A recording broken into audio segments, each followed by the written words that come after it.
தனிப்பட்ட வகையில ஜெபிக்கிற அனுபவங்கள். அங்க நீங்க பார்த்தீங்க சொன்னா, எசேக்கியாவினுடைய வாழ்விலே எசேக்கியா வியாதிப்பட்டிருக்கிறான், மரணத்துக்கு நேராக இருக்கிறான், மரணம் அவனுக்கு முன்குறிக்கப்பட்டிருக்கிறது. ஆனா அந்த சூழலில் என்ன செய்கிறதை பார்க்கிறோம், எசேக்கியா தேவ சமூகத்துக்கு வருகிறான், ஆண்டவர்கிட்ட சொல்லுகிறான், கண்ணீர் விட்டு அழுகிறான், ஆண்டவரே என்னை குணமாக்கும் என்று சொல்லுகிற போது ஆண்டவர் அவனை பார்த்து சொன்னார், உன் விண்ணப்பத்தை கேட்டேன், உன் கண்ணீரை கண்டேன்.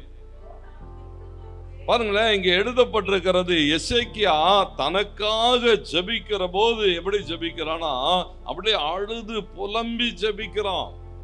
ஆண்டவருக்கு மகிமை உண்டாகட்டும். மோசே மற்றவர்களுக்காக ஜெபிக்கிற போது அழுது புலம்பி ஜெபிக்கிறதை பார்க்கிறோம். நம்முடைய தனிப்பட்ட காரியங்கள், நமக்கு ஒரு பிரச்சனைன்னா நம்ம என்ன செய்கிறோம், எவ்வளோ பாரத்தோடு ஜெபம் பண்ணுகிறோம், எவ்வளோ வேதனையோடு கூட. அப்போ ஒவ்வொரு நாள் என்ன செய்ய வேண்டி இருக்குன்னு சொன்னா, மற்றவர்களுடைய பாரங்களை பார்க்கிற போது, ஏன்னா அந்த வேதனைகளை உள்வாங்கி கொள்ளுகிற போது நம்மால என்ன செய்ய முடியாதுன்னு சொன்னா, சும்மா அப்படியே ஏனோதானோன்னு ஜெபம் பண்ணிட்டு போக முடியாது. வேதனையோடு கூட இருக்கிற ஆட்கள், கர்த்தருக்கு மகிமை உண்டாகட்டும், எசேக்கியா அங்க என்ன செய்தான் போட்டிருக்கு தெரியுமா, அழுகிறான். தேவ சமூகத்தில் என்ன செய்கிறானா, கண்ணீர் விடுகிறான். ஏன்னா அவனுடைய பிரச்சனை யாருக்கு, அவனுக்கு. மத்தேயு 8:2 சொல்லுகிறது, ஒரு குஷ்டரோகி இயேசுனுடைய சமூகத்துக்கு வந்தபோது அப்படியே இயேசுவுக்கு முன்னாலே முழங்கால் படியிட்டு, ஆண்டவரே உமக்கு சித்தமானால் என்னை சுத்தமாக்க உம்மாலே ஆகும் என்று சொல்லுகிறான். ஏன்னு சொன்னா பிரச்சனை அவனுக்கு. தனிப்பட்ட வகையிலே ஆண்டவர் என்ன எதிர்பார்க்கிறான்னு சொன்னா, தனிப்பட்ட வகையிலே ஜெபிக்கிறோம். நம்முடைய தேவைகளுக்காக எவ்வளவு பாரத்தோடு கூட ஜெபிக்கிறோமோ அதே போல என்ன செய்ய வேண்டி இருக்கிறதா, தேவைகளோடு கூட இருக்கிற ஜனங்களுக்காக.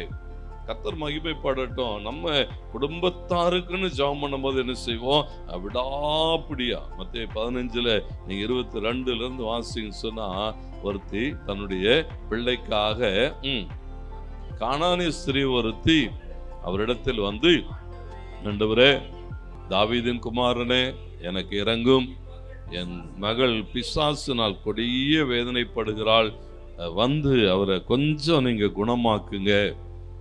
ஆனா அந்த சூழல்களை நீங்கள் பார்க்கிற போது அந்த ஜெபம், அந்த விண்ணப்பம், அவளுடைய எதிர்பார்ப்புகள் என்ன செய்யப்படுகிறதா, நிராகரிக்கப்படுகிறது. அப்போ நிராகரிக்கப்படுகிற போது அவ என்ன செய்தான் போட்டிருக்கு தெரியுங்களா, விடாப்பிடியா என்ன செய்தாளா, என்ன திட்டினாலும் பரவாயில்ல சொல்றாரு, பிள்ளைகளின் அப்பத்தை எடுத்து நாய்க்குட்டிகளுக்கு பரவாயில்ல, என்னன்னா சொல்லிக்கோங்க, என்னன்னா திட்டிக்கோங்க, எதை பத்தியும் ஒன்னும் கவலை கிடையாது, எனக்கு இருக்கிற ஒரே ஒரு பிரச்சனை, என் பிள்ளை சுகமாக வேண்டும்.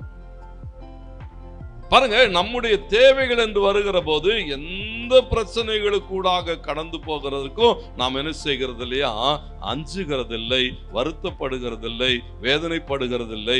எல்லா சூழல்களுக்கூடாகவும் என்ன செய்கிறோம், பாருங்க, தொடர்ந்து இயேசுவை பின்தொடர்ந்து வருகிற இயேசுனா எப்படி ஆகிலும் குணமாக்கப்பட வேண்டும், பிள்ளை என்ன செய்யணும், சுகமாக்கப்பட வேண்டும், போராடுகிற அனுபவங்கள். அப்போ நம்முடைய வாழ்விலே ஆண்டவர் என்ன எதிர்பார்க்கிறான்னு சொன்னா, குணமாக்குகிற ஒரு தேவன் இருக்கிறார். அவருடைய சமூகத்துக்கு வருகிற நாம் என்ன செய்ய வேண்டி இருக்கிறதா, ஒவ்வொரு நாளும் ஜெபித்தாக வேண்டும். பரிந்து பேசி ஜெபிக்கிற போதே ஒரு மோசேயை போல கர்த்தருக்கு மகிமை உண்டாகட்டும், ஆண்டவரே குணமாக்குங்க, குணமாக்குங்க, குணமாக்குங்க, அற்புதங்கள் நடக்கணும், எங்க கண் காணணும், இப்படிப்பட்ட ஆச்சரியமான சாட்சிகளை நாங்க கேட்கணும், தேவரீர் உம்முடைய நாம என்ன செய்யப்படணும், மகிமைப்படணும். அப்படிப்பட்ட ஒரு பாரம் உள்ள ஜெபங்களை கர்த்தர் என்ன செய்கிறது இல்லையா, ஒரு நாளும் தள்ளி போடுகிறது இல்லை. ஏன்னா தேவனுடைய எதிர்பார்ப்பு ஜனங்களை குணமாக்க விரும்புகிறார். அப்போ முதலாவது நாம் என்ன பார்க்கிறோம் சொன்னா, ஒரு பாரத்தோடு கூட ஜெபிக்கிற போது நமக்கு ஒரு தேவை இருக்குமானால் அப்போ எப்படி ஜெபம் பண்ணுவோமோ அப்படி மற்றவருடைய தேவைகளை உணர்ந்து, அவங்களோட பலவீனங்களை உணர்ந்து, அவங்களுடைய போராட்டங்களை உணர்ந்து, அந்த வியாதிகளை உணர்ந்து ஜெபிக்கிற போது கர்த்தர் நம்முடைய வாழ்வில் என்ன செய்கிறாரா, ஒரு அற்புதங்களை செய்கிறார்.